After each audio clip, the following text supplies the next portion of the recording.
하겠습니다. 참 좋으신 하나님, 사랑하는 주의 성도들이 주의 말씀을 듣기 위해 이 자리에 앉아 있습니다. 하나님, 특별히 우리가 드리는 이 예배 위에 함께하여 주셔서 특별히 선포되는 말씀에 우리 모든 성도들 아멘의 은혜를 누리게 하여 주시옵소서. 예수님 이름으로 기도하옵나이다. 아멘. 할렐루야. 우리 옆에 분들과 한번 인사했으면 좋겠습니다. 더위 어떻게 지내세요? 예, 예. 또 한 번 더 인사할까요? 사랑합니다. 한번 인사했으면 좋겠습니다. 예, 사랑합니다. 네, 가끔 주변에서 함께 목회하는 목사님들을 만나서 교제할 때가 있습니다. 목사님들이 모이면 뭐 이런저런 교회 이야기와 목회와 관련된 고민들로 함께 은혜를 나누고 시간을 보내지요. 제가 영천 시찰에서 제일 막내입니다. 제일 막내인데 목사님들 모이면 제가 뭐 이 차 배달도 하고 그렇게 합니다. 그래서 사실 목사님들을 만나면 거의 다 선배 목사님들이셔서 제가 말하기보다는 그분들이 하시는 말씀을 경청하는 것이 거의 대부분입니다. 그런데 기회가 될 때마다 주변에 있는 목사님들에게 우리 동성교회를 자랑하는 게 있습니다. 목사가 여러분 같이 목회하는 목사님들에게 무엇을 자랑할까요? 저는 교회 장로님들을 자랑합니다. 우리 장로님들 너무 좋다고 자랑합니다. 그리고 우리 성도들 너무 사랑이 많다고 또 자랑합니다. 그리고 한 가지 꼭 빠지지 않고 자랑하는 것이 하나 더 있습니다. 여러분, 그게 뭔 줄 아십니까? 바로 우리 교회에는 기도하는 분이 많다라는 것을 저는 목사님들에게 자랑합니다. 늘 새벽에 나와 기도하는 많은 성도들이 있습니다. 출근하시면서 꼭 교회에 들려서 기도하시고 가시는 분이 있고, 점심시간이면 잠시 짬을 내어 교회에 오셔서 기도하시는 분이 있습니다. 퇴근하시면서 피곤하지만 교회에 나와 기도하는 분이 계시고, 심지어 집에서 편안하고 안락한 잠자리를 포기하고 교회에 와서 철야 기도하시는 기도의 용사들이 있다는 것이 얼마나 감사하고 얼마나 자랑스럽고 얼마나 든든한지 모르겠습니다. 그런데 다른 교회의 이야기를 들어보면 다 그런 것은 아닌 것 같아요. 코로나 때문에 또 교회 관리를 이유로 교회의 문을 잠가 놓고 있습니다. 기도하기 위해 교회를 찾아오는 분이 없다라고 하는 목사님들의 이야기를 하면서 목사님들도 우리 동성교회를 참 귀하게 생각하시더라는 거예요. 예전에 철원에 있는 대한기도원이라는 곳을 가봤던 적이 있습니다. 이 대한기도원은 우리나라에서 기도원 운동을 처음 시작한 그런 곳이었어요. 그 대한기도원, 그 철원에 있는 대한기도원 겨울에 갔었는데 너무너무 추웠어요. 그런데 그 예배당 안에 들어가는 순간에 가장 눈에 띄는 글귀가 하나 있었습니다. 빨간 글씨로 서져 있는, 예배당 제일 앞에 서져 있는 글자, 기도에 불을 끄지 말라라고 하는 짧고도 굵은 말씀. 기도에 불을 끄지 말라라고 하는 그 글자를 보는 순간에 마음이 뜨거워졌어요. 그렇다면 여러분들의 지금 기도의 불은 어떻습니까? 활활 타오르고 있으십니까? 아니면 지금 작은 불씨밖에 남아있지 않으십니까? 아니면 차갑게 식어 버리셨습니까? 우리 주님께서는 이 세상을 살고 있는 저와 여러분, 우리 모두가 하나님을 만날 수 있는 이 기도의 불이 끄지기를 원하지 않으신다는 사실을 기억할 수 있기를 간절히 소망합니다. 그런데 사실 우리의 현실은 어떻습니까? 안타깝게도 많은 성도들이 기도하지 않습니다. 그리고 더 큰 문제, 더 심각한 문제는 기도하지 않음에도 불구하고 살아가는데 아무런 어려움도 아무런 불편함도 느끼지 못한 채 살아간다는 겁니다. 세상은 교회를 향해서 병들었다라고 손가락질하고 교회를 비난합니다. 엄밀히 따지면 교회가 병든 것이 아니라 교회를 이루고 있는 성도들이 병들었다는 이야기지요.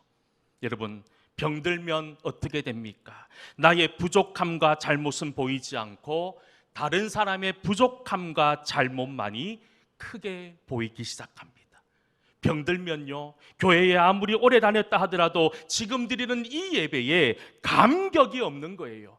영혼이 병들었다는 겁니다. 영적으로 병에 들면 감사보다 불평과 원망이 먼저 튀어나옵니다. 사랑하지 못하고 용서하지 못하고 살고 있다면 지금 나는 심각한 영적인 병에 걸렸다는 거예요.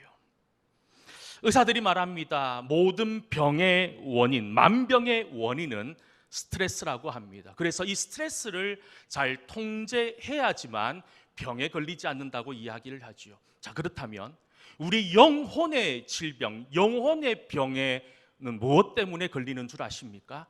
기도하지 않기 때문에 걸리는 거예요. 여러분 기억하시길 바랍니다. 영혼의 병은 기도하지 않기 때문입니다. 여러분 기도는 우리 성도들을 이끌어가는 힘이 됩니다.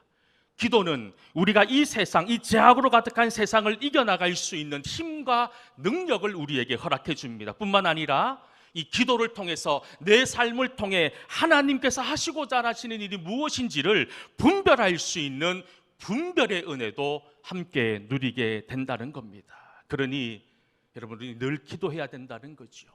근데 기도하지 않으니 어떻게 됩니까? 언제나 내 생각과 내 감정이 앞선다는 거예요.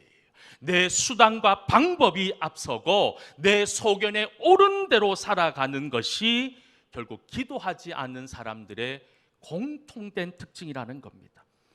골로새서 4장 2절 말씀에 보면 이렇게 말씀합니다. 기도를 계속하고 기도에 감사함으로 깨어 있으라라고 말입니다. 저는 우리 모든 성도들이 깨어 기도할 수 있기를 소망합니다. 그리고 무엇보다도 감사함으로 기도하는 은혜가 있기를 다시 한 번 더 축복합니다. 성도라면 누구나 기도해야 된다는 부담감들을 가지고 살아가지요. 다들 누구나 가지고 있는 부담감입니다. 기도해야 되는데. 근데 현실은 어떻습니까? 이 부담감이 그저 부담감으로 머물러 있다는 거예요. 어떤 조사에 따르면 평신도들을 이야기하는 것이 아니라 교회의 중직들, 특별히 교회에서 핵심적인 역할들을, 핵심적인 사역을 담당하는 직분자들이 하루 평균 여러분 몇 분 기도한다고 통계로 나오는 줄 아십니까? 5분도 안 된다고 이야기합니다. 평신도를 이야기하는 게 아니에요. 목사, 장로, 안수집사, 권사, 교회의 중심들, 주축을 이루는 사람들이 하루에 5분도 기도하지 않는다는 통계가 나오고 있다는 겁니다. 여러분, 이런 결과가 말해주는 또 다른 의미가 뭔 줄 아십니까? 거의 대부분의 사역자들이, 대부분의 중직자들이 안타깝게도 기도의 자리에서 멀어져 있다는 겁니다. 요한복음 15장 5절 말씀에 이런 말씀이 있습니다. 우리 같이 한번 요한복음 15장 5절 말씀을 한번 읽어보도록 하겠습니다. 나는 포도나무요 너희는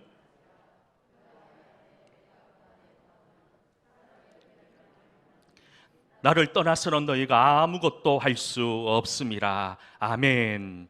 주님은 우리가 주님 앞에 딱 붙어 있기를 원하십니다. 주님 말씀 가운데 거하라고 말씀합니다. 함께하고 떨어지지 말라고 이야기합니다. 왜냐하면 떨어지면 우리가 아무것도 할 수 없기 때문이라 말씀하고 있지 않습니까? 우리가 주의 일을 하는 데 있어서 우리가 갖추고 있어야 될 것들이 참 많이 있습니다.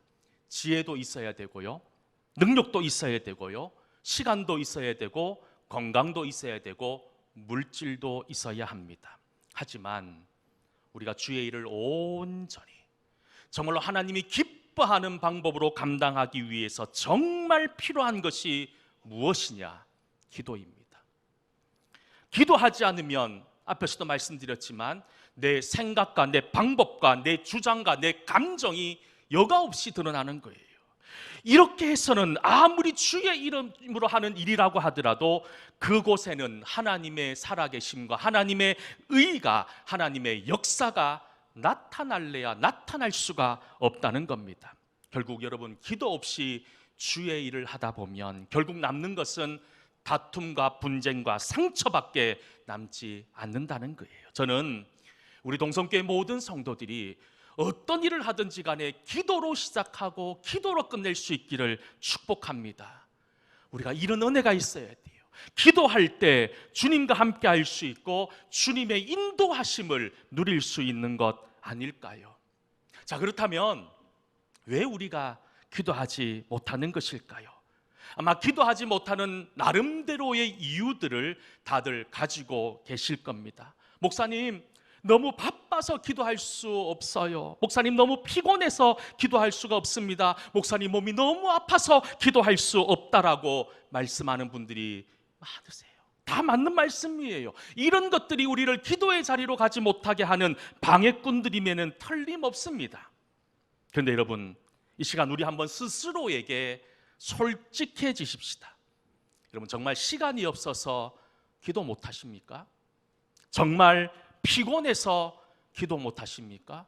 정말 아파서 기도하지 못하십니까? 죄송하지만 하나님 앞에서는 모두 다 핑계일 뿐이라는 겁니다. 예전의 삶을 한번 기억해 보십시다. 힘들고 어려웠을 때 누구보다도 기도의 자리에 있었던 여러분들 아닙니까? 누가 기도하지 말아라고 해도, 집에 있으라고 해도 그 답답함을 가지고 주의 전에 나와 울부짖어 기도했던 그런 기억들이 여러분들에게 있지 않습니까? 내 몸이 병들고 아팠을 때 하나님 앞에 주님 고쳐달라고 그렇게 눈물 흘리며 통곡하며 기도했던 적이 여러분 있지 않으셨습니까? 나에게 해결해야 될 인생의 어려움과 숙제가 있었을 때 여러분, 아무리 바빠도, 아무리 시간이 없고, 아무리 피곤해도 주의 전에 나와 기도했던 그런 사람들이 바로 이 자리에 앉아 있는 여러분들 아닙니까? 그리고 여러분, 성도라면 기도를 통해서 응답받은 나름대로의 간증들을 하나씩 다 가지고 있을 겁니다. 그런데 왜 지금은 기도하지 못합니까? 우리 성도에게 기도가 뒷전이 되는 것, 기도 시간이 다른 것들로 채워지는 것은 다른 이유가 아니지요. 하나님을 향한 나의 마음이 변했기 때문입니다. 하나님을 향한 내 믿음이 약해졌기 때문입니다. 절박하게 또 절실하게 하나님을 사랑했던 그 사랑의 마음이 사라졌기 때문 아닙니까? 이처럼 지금 우리에게 기도하지 못하는 이유가 많이 있다는 것은 내가 지금 하나님으로부터 점점 멀어지고 있다라고 하는 증거입니다. 하나님과의 세밀한 교제가 사라지고 있다는 이야기입니다. 결국 이런 작은 변명들이 쌓이고 쌓이다 보면 결국 우리는 영적으로 죽을 수밖에 없는 회생 불가능한 사람으로 딱딱하게 굳어버릴 겁니다. 혹여나 오늘 제가 드리는 이 말씀 가운데 마음이 불편하신 분들이 있는 줄 압니다. 그렇다면 여러분, 이 불편한 마음은 목사가 주는 마음이 아니라 하나님이 여러분들에게 주시는 마음임을 기억하시고 지금 여러분들의 모습에서 속히 돌아설 수 있는 은혜가 있기를 주의 이름으로 간절히 소망합니다. 그래서 저는 우리 동성교회 모든 성도들이 기도함으로 주님 앞에 딱 붙어 있어서 하나님이 원하시는 아름다운 성령의 열매들을 주렁주렁 맺힐 수 있는 그런 귀한 은혜가 될 수 있기를 주의 이름으로 간절히 소망합니다. 저는 오늘 선포되어진 이 말씀을 통해서 우리 모든 성도들이 새롭게 한번 다시 결단할 수 있기를 소망합니다. 그래서 세상과 내 감정의 지배를 받는 인생이 아니라 하나님의 인도하심과 하나님의 만져주심으로 인하여 승리하는 인생 될 수 있기를 주의 이름으로 축복합니다. 우리 옆에 있는 분들과 한번 이렇게 축복했으면 좋겠습니다. 잃어버린 기도를 회복합시다. 한번 인사합시다. 여러분, 우리가 잃어버린 기도를 지금 당장 회복하셔야 됩니다. 오늘 우리가 함께 읽은 본문의 말씀, 지난주 말씀과 많은 부분이 연결되어지고 있습니다. 오늘 본문에 나오는 사무엘 선지자, 우리가 기억하는 많은 선지자들, 또 위대한 믿음의 사람들이 있지요. 아브라함, 모세, 다윗, 엘리야 선지자와 같이 이 사무엘은 이스라엘 역사상 가장 힘들고 어려운 시기에 하나님의 부름을 받아 하나님의 사명을 감당했던 위대한 영적 지도자 가운데 한 명입니다. 당시 사무엘이 태어났을 때 이스라엘 상황을 사무엘상 3장 1절은 이렇게 표현하고 있습니다. 아이 사무엘이 엘리 앞에서 여호와를 섬길 때에는 여호와의 말씀이 희귀하여 이상이 흔히 보이지 않았다. 여러분, 여호와의 말씀이 희귀했다는 거예요. 여러분, 희귀한 게 뭐예요? 산삼이나 뭐 이런 것들이 우리가 희귀하다고 하죠. 근데 여러분, 하나님의 특별한 사랑을 받은 이스라엘 민족에게 하나님 말씀이 희귀해버렸어요. 찾기 힘든 게 되어버렸어요. 하나님의 역사와 하나님의 기적이 흔히 보이지 않았다는 겁니다. 한마디로 전혀 일어나지 않았다는 겁니다. 백성들을 말씀으로 이끌어야 됐던 지도자였던 대제사장 엘리에서부터 하나님과 상관없는 길을 걸었습니다. 엘리는 기도하지 않았습니다. 기도하지 않으니 영적 분별력을 상실해버렸어요. 자연스럽게 이런 모습이 그의 두 아들에게 그대로 이어지게 됩니다. 그 아들도 아버지의 영향을 받아 믿음의 길이 아니라 악한 자의 길을 걷기 시작합니다. 여러분, 최소한 영적 지도자들의 삶이 이 정도인데 일반 백성들의 삶이 어느 정도였겠습니까? 또한 그 당시 이 이스라엘 땅에는 신흥 강국으로 등장했던 블레셋이 있었습니다. 철기 무기로 무장되어져 있는 이 블레셋과 이스라엘 백성들은 싸우면 싸울수록 패배할 수밖에 없었어요.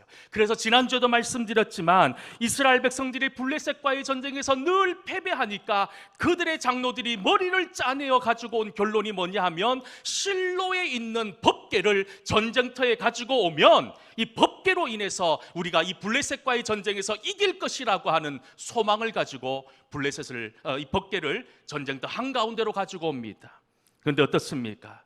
인간의 욕심과 인간의 욕망의 도구가 되어버린 그 언약궤는 아무런 능력도 발휘하지 못한 채 이스라엘 백성들은 전쟁에서 대패했을 뿐만 아니라 그들이 그토록 목숨같이 귀하게 여겼던 법궤까지도 블레셋에게 빼앗기고 말았던 거예요. 그런데 여러분, 이쯤 되면 이스라엘 백성들이 하나님 앞에 나와 옷을 찢고 자신들의 죄악의 모습들, 하나님 앞에 온전하지 못했던 모습들을 회개하며 주님 앞에 나와고 참회해야 됐지만 그들은 회개한 것이 아니라 하나님에게 또 다른 것을 요구합니다. 하나님, 우리에게도 블레셋같이 애굽같이 위대한 왕을 주십시오. 강력한 왕이 있으면 우리를 그렇게 힘들게 하는 저 나라들과 싸워 우리가 당연히 이길 수 있을 것 같습니다라고 요청하는 그런 시대 속에 있었습니다. 이런 것, 정말 어느 것 하나 정상인 것이 없는 그 상황 가운데 사무엘이 하나님의 지도자로, 하나님의 선지자로 부름받았습니다. 사무엘이 보니 지금 이 이스라엘 땅에 가장 필요한 것은 바로 하나님을 향한 믿음의 회복이었던 거예요. 그리고 이 믿음의 회복을 위해서 사무엘이 가장 앞장섰던 것이 무엇이냐? 온 이스라엘 백성들을 미스바 광장으로 모이게 합니다. 그리고 그곳에서 금식 기도를 선포합니다. 그리고 이 금식 기도를 통해서 신앙의 회복을 온 백성들이 함께 갈구하기 시작합니다. 그러므로 말미암아 이어서 벌어지는 블레셋과의 전쟁에서 지금까지 한 번도 이기지 못했던 싸움에 대승을 거두게 되는 기적이 일어났습니다. 그리고 성경에 보면 사무엘이 있는 날 동안에는 더 이상 블레셋이 이스라엘을 침략하지 못했다라고 성경은 우리에게 기록하고 있다는 겁니다. 여러분, 이것이 사무엘의 능력이었을까요? 그것은 사무엘의 능력이 아니었습니다. 사무엘이 한 것이 아니에요. 하나님이 하셨고 하나님이 그렇게 만들어 주셨던 거지요. 그런데 이제 그토록 이스라엘 백성들이 하나님 앞에 왕을 달라고 요구하자 하나님께서는 이제 사울 왕이라고 하는 이스라엘의 첫 번째 왕을 세우게 됩니다.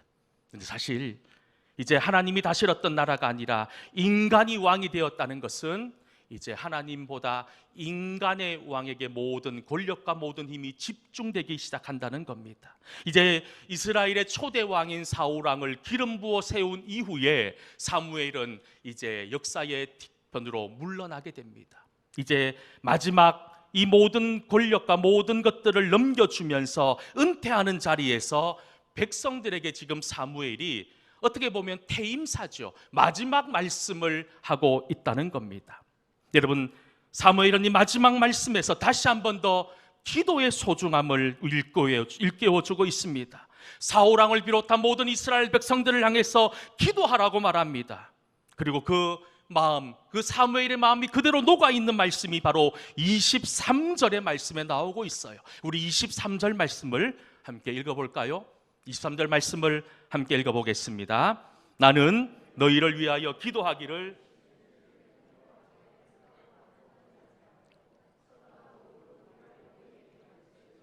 아멘. 뭐라고 말합니까? 나는 결탄코 기도를 쉬는 죄를 범하지 않겠다라는 고백.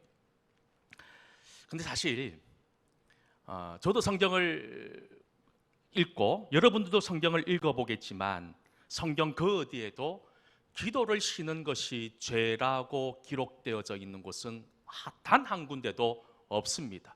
성경 66권 성경 전체에서 단 한 곳, 바로 여기에 기도를 쉬는 것을 죄라고 이야기합니다. 다른 곳에서는 눈을 씻고 찾아볼래야 찾아볼 수 없는 이야기입니다.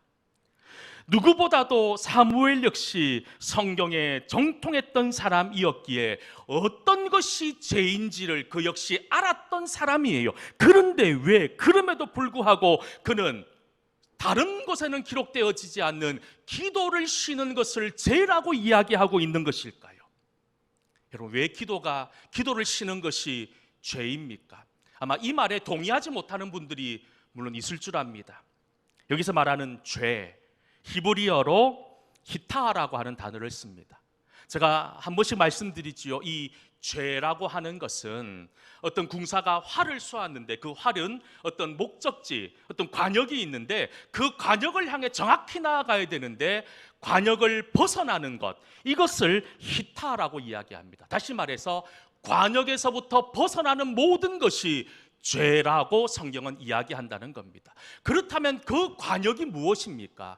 우리가 목숨 걸고 달려가야 되는 그 관역, 그것은 바로 하나님이라는 거예요. 하나님을 향해 나아가야 되는데 하나님이 아닌 세상을 향해 나아가고 있다면 그 모든 것이 죄라고 성경은 정의하고 있다는 겁니다. 사무엘은 알았습니다. 기도하지 않고 행할 때 모든 것은 관역을 벗어날 수밖에 없다는 사실을 말입니다. 모든 죄는 이처럼 기도하지 않음으로부터 시작된다는 이야기입니다. 결국 우리에게 일어나는 모든 문제의 원인은 하나님과의 관계가 깨어짐에서부터 비롯됩니다.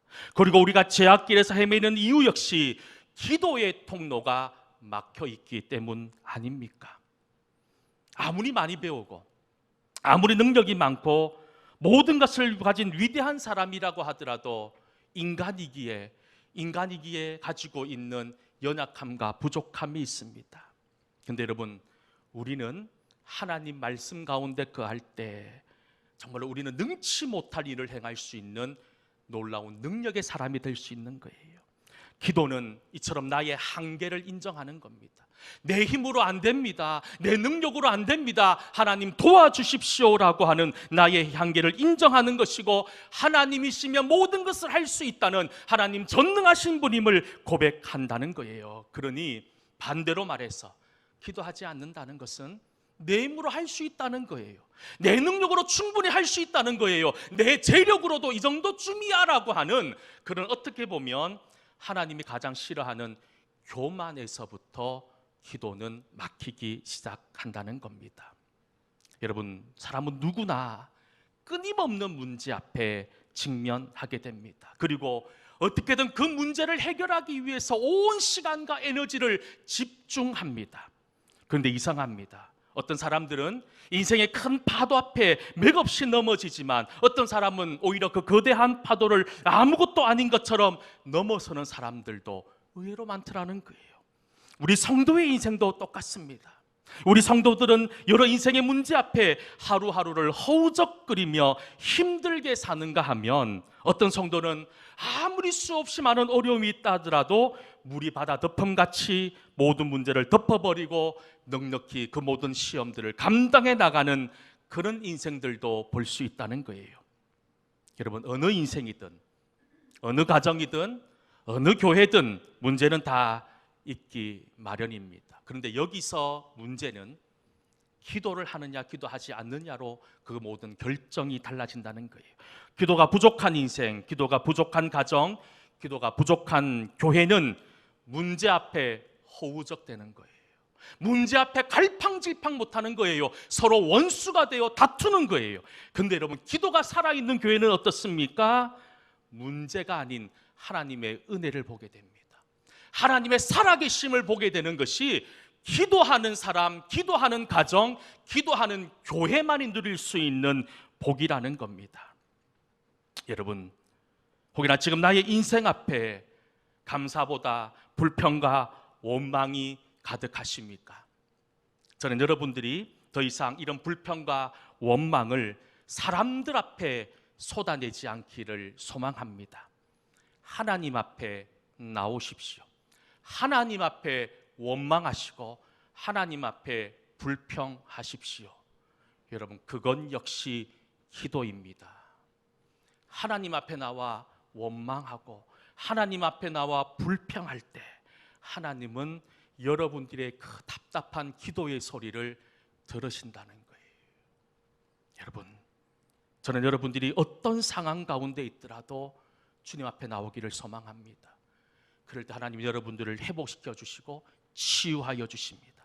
여러분들이 인생에서, 여러분들의 가정에서, 우리 교회에서 지금 가장 필요한 것은 기도입니다.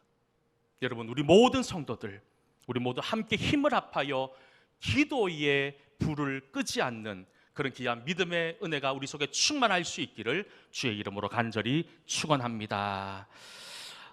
찬양 하나 드렸으면 좋겠습니다. 이 찬양 이후에 헌금했으면 좋겠고요.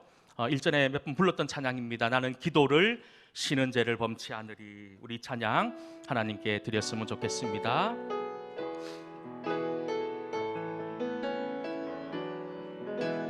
나는 기도를 쉬는 죄를 범치 않으리. 이 나라를 사랑하기에 순교자들의 피로 감추고 산 나라 어둠에게 내어주지 않으리. 나의 기도가 이 나라 살릴 수 있다면 나는 결코 이 기도를 쉬는 죄를 범치 않으리. 우리 기도로 이 나라 회복할 수 있다네. 피로 먹든 낙타무릎 간절한 눈물의 나의 기도가 이 영혼 살릴 수 있다면, 나의 기도가 이 영혼 살릴 수 있다면 나는 결코 이 기도를 쉬는 죄를 범치 않으리. 우리